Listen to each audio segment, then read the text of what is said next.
Hello guys and ladies, hope you're doing well. Today I'm actually just out for a little wander and I thought I wanted to show you guys my new knife that I'm using. I've had it for about a year now and I've been over the moon with it, and I also wanted to show you my firelighting kit, something that I bring out all the time with me even if I'm not going to have a fire, which I'm not going to have today, but I just thought I'd run through that. It's quite a minimalistic kind of setup, but it covers all bases. And then yeah, just have a little chat with you, show you a few other little bits of kit that I've been enjoying lately, including this, the BAERSkin hoodie. But yeah, let's get to it with the Evo Pro knife. So as I said, it's called the Evo Pro and it's designed by a very good friend. He's been on the channel before, Josh from Fyrd Woods. I think he's actually changed his name for the knife making company to Fyrd Woodland Blades, but I'll post the correct name down in the description along with where to find him, including his website. So as you can see, I've got a lovely blade. It's absolutely astounding. It's stainless steel, it's AEBL, and it is beautiful. It's so razor sharp, and in fact I've been using this non-stop since I had it. I used it this weekend and it doesn't show any signs of wear and tear, and I've only stropped it once or twice. I'll bring you in a little bit closer to show you, but it's got a lovely burl handle, as you can see right there, lovely elm burl handle, and it just fits beautifully in the hand. Obviously for a long time I'd been using the Cashron Woodsman, and the Cashron Woodsman is an insane blade. I still use it and it's a great size. It's a lot smaller than this. This is a full size kind of bushcraft blade, kind of akin to the size of a woodlaw, and of course the woodlaw blade by Ray Mears has been a favourite for the bushcraft community since of its inception, and of course that was inspired by many blades before it that Ray Mears had used. This blade has its own beautiful details which set it apart, including the material. So here it is in its sheath. It comes in a lovely veg tan leather sheath, all handmade, and it's so sturdy and well made, and I love the aesthetic of it. In there I've got my fire steel, and as you can see it's a really good tight fit, so you're not going to be losing that. So I've got my ferrocerium rod there, which is a Light My Fire one, but we'll go into more detail about that later. You can actually see I've got a lanyard on the top. This is something I've always loved to do with my knives, and in fact Joe Price did a really good video on why these are a good idea to have as well, so definitely go check that out. You can see I've got a lovely brass turned ferrule on there with this kind of faceted finish. It's lovely. A guy on Etsy makes these. I saw them online and I was just blown away. He was selling a few of his first batch that he made and I wanted to support him, so I'll put a link down in the description below and you can go check these out. They're really nice kind of ornamental stoppers for your lanyards. But going on to the knife, it fits so well and snug in this sheath, it's not going to come out, so I have to really pull it out, and of course there you can see the blade itself in all its glory. Now you can see there's a few little marks on there, but nothing at all detrimental to the blade. They're just very surface kind of marks. I actually used this weekend and haven't had a chance to clean it, so if you can see any slight little marks of orange on there, it's actually from cutting up a big old slab of boxec for a community camp that we were at. But you can see it's got a lovely Scandi grind and it has such a high polish, and like I said, I've not sharpened this, I've only stropped it since owning it, and that's been for about a year, and it's still shaving sharp. And to demonstrate a few little bits of that, we're just going to do a little cut through this bit of hazel here, and then we'll do a few little test cuts with the knife just so you can see how it cuts, just how that angle really works, and you can see that grips in lovely. I can put my finger through that lanyard, hold that, and if I do drop it, the blade isn't going anywhere. It's perfect.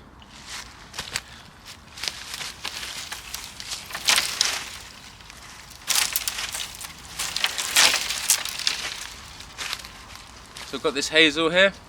I'm just going to do one clean cut straight through, and then I will trim it off down below.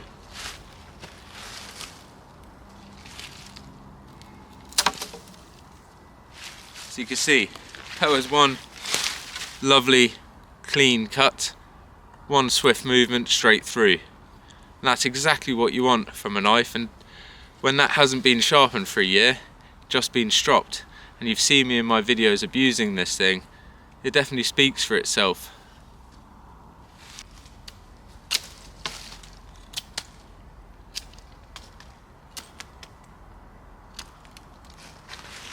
And again, you can see what a lovely peg tip it makes with just 4 clean cuts.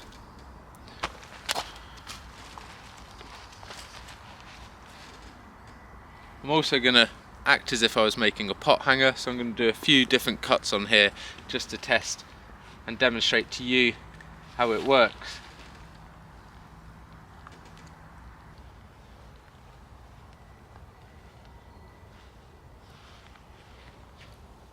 So you can make a simple X with a knife and then hollow out 3 of the sections, undercutting one of the V's, and you have yourself a fairly simple pot hanger. I've shown this before on the channel, but it's a really good test for a blade. And there you have a really nice hanging piece on a stick. Obviously that can then get hung like so from a stick, and if that had a small Y on the end, you could then hang your pots off of that.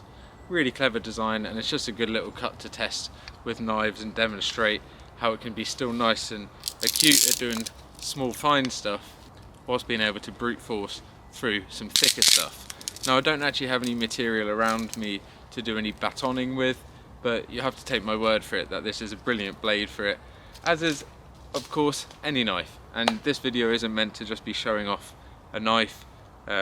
This is obviously an incredible tool and I'm ever so happy with it, and I do highly recommend, if any of you have the opportunity to check out Josh's work. It is an investment, but this thing will last you for ages because it's stainless steel, and he will customize it as well, which is brilliant. I forgot to show you that it's got my own logo on there, Primal Nomad, along with Josh's maker's mark on the other side, so it really does make it your kind of custom personal knife, which is lovely. But of course something like a Mora will do. It will start you on your journey, and I do advocate people to go out there and start their journey with the bare minimal of kit. I've obviously acquired a lot of kit over the years, and something like this is something that I've worked up to. You can see in my previous videos I've been using the Castrom, and even before that, one that I'd made myself. So enough about knives, let's get on to some of the other bits of kit that I take out with me on a little day trip like this. Obviously I've got my knife that I take with me pretty much everywhere if I'm going on a camping trip. If I'm going on a day trip, generally speaking, unless I'm doing some laborious tasks, I'll always try and take a smaller knife, but essential for camping and bushcraft trips. And on there I always have access to my fire steel, flint and steel. This is a ferrocerium rod, and just another demonstration that I can show you with this knife is just the amazing right angle on the back of this blade, which is essential. And you will find some of the cheaper kind of Mora knives might not throw a spark as good, but you can solve that by getting a square file and really just roughing up and getting a good right angle on the spine of that knife. So to demonstrate, just straight off the bat, it throws the most amazing sparks, not even with any pressure. That's just the weight of the knife and it's throwing some sparks. So another great bit about having a knife that you can rely on is having fire. This is always with me. If it's on my belt, if I ever fall in water, this thing will be with me. This thing will throw a spark even if it's damp. So it's an essential bit of kit to have in your firelighting kit. So that stays on my knife. But on my backpack, I normally carry this. And this hangs on the outside of my bag. Some people hate things swinging around. I don't mind. I'm not in the army. I'm not trying to be too silent. If I'm going deer stalking, I'll quite simply put this in my pack. It's not that hard. Most of the time I need this quite quickly. So it's on the outside. It's on a carabiner. It's got my leather gloves, which are waxed and waterproof. I've got a dry sack with my tinder in it and my kindlings, bits like birch bark and fat wood, a cramp ball. And I've got this, which is a leather pad, waxed.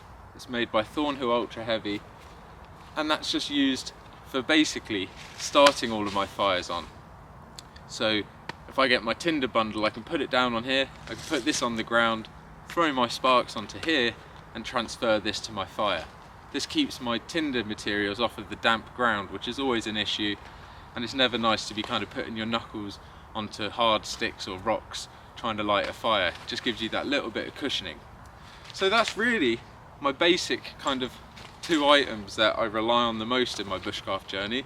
So it's just something I wanted to share with you today. And yeah, I hope it inspires some of you guys to maybe just make a little lightweight fire kit like this. There is also fat wood on there. That doesn't have to live inside the tinder bag because fat wood is inherently waterproof. It's just so full of resin, I could literally dunk that in water, shake it off, scrape it down and still get a fire with it. So that stuff, like I said, normally lives on the outside of my backpack, but it's not too big to be able to just shove inside one of the corner or side pouches if I do need to, let's say if it's in a big downpour. But then again, most of us have a big rain cover that goes over the backpack, which further protects these things anyway. I obviously do carry with me 9 times out of 10 this first aid kit, which has got loads of bits in it. It's got tourniquet, it's got trauma bandages, it's got liquid skin, iodine, it's got antiseptic, all of the things, plasters, tapes. And that's just the thing, if you've got a cutting tool with you, generally speaking you should have a first aid kit. I'm not trying to preach to the choir, but it's in my kit and it would be negligence if I didn't say. But I'm just going to quickly have a little snack. I've got a few sausage rolls with me, can't beat them, good old bit of pastry covered around some meat. And yeah, it's been a lovely time actually. It's about -1 at the moment, it's quite cold.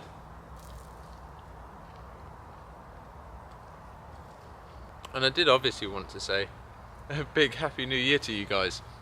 2024 is going to be massive and I'm really looking forward to sharing my journey with you. I've got quite a few exciting things actually happening. I've had a few things on the back burner for the last few years, just kind of figuring them out, making sure when I do them they all go correctly. One of those things I spoke to you about before, that was live streaming. So probably at the end of this month, the last few days of this month, I'll be going live.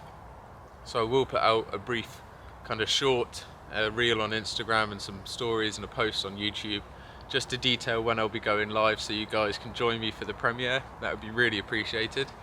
It'd be nice to see some of you guys tuning in regularly, but obviously I know timings are going to be hard. Some of you guys are international, so my plan is to do a good like 3 or 4 hour stream, so hopefully some of you guys can tune in wherever you are across the world.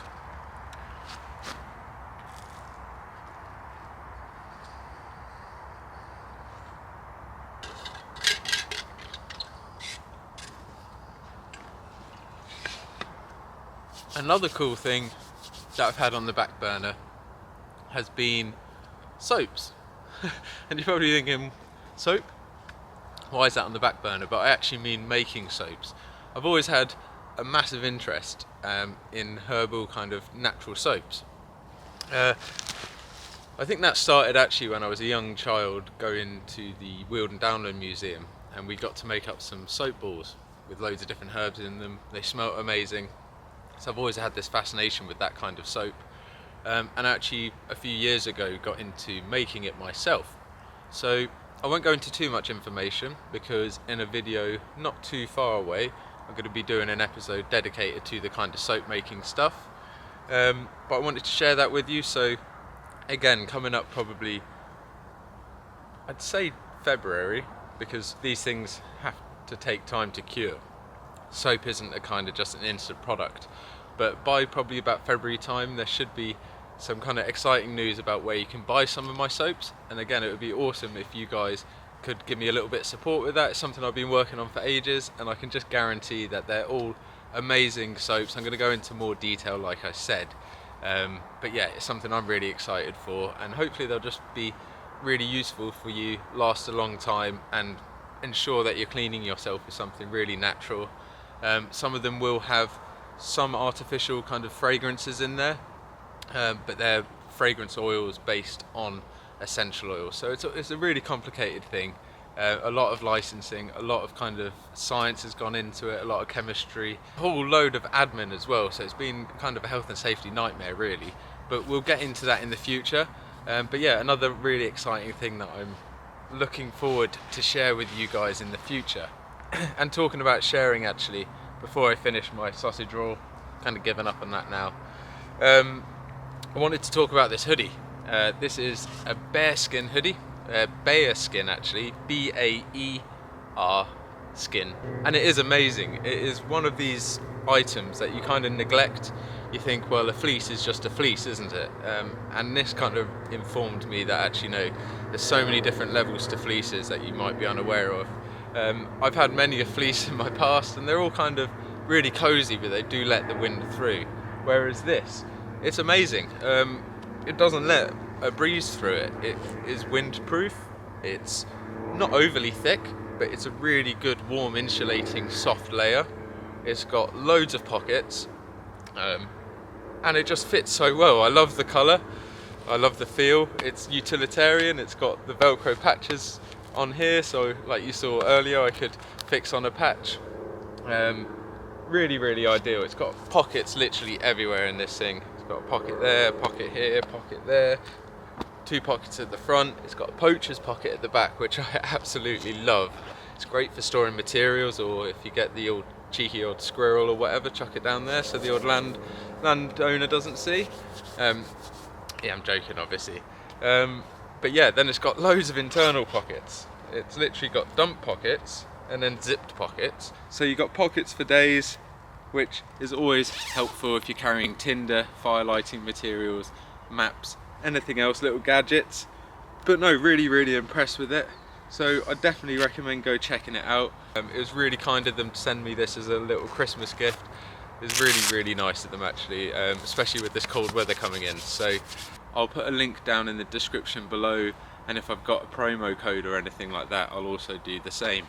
But yeah, if you're looking for a layer to keep you warm and windproof, this is the one. I mean, I don't have a shell on and I don't really need it, but if it came in wet, I'd grab my waterproof overlayer out of the bag, whip that over, and I'd still be nice and toasty. So a really good idea for this time of year, and I'm looking forward to keep on journeying with it and keep on using it as part of my kit. So thanks ever so much, BAERSkin, and definitely go check them out. So sorry there's been a lot of talking today, but it's just there's been loads going on in the background. I've obviously wanted to share with you guys, and I thought I'd also share with you my knife. I really enjoyed that, and since doing the Castron Woodsman and the one that Robin made, which I still love using both of those blades, it had been a while since I'd done a knife review on the video, and although it was short and sweet, I don't need to go too into depth.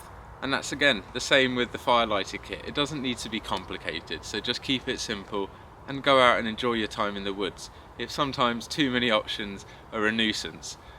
So I hope to see you in the future for a live stream. Like I said, I'll keep you posted on all of my social media channels as to when that's dropping, along with the soaps. So until next time guys, stay safe, and I'll see you soon, hopefully on a live stream.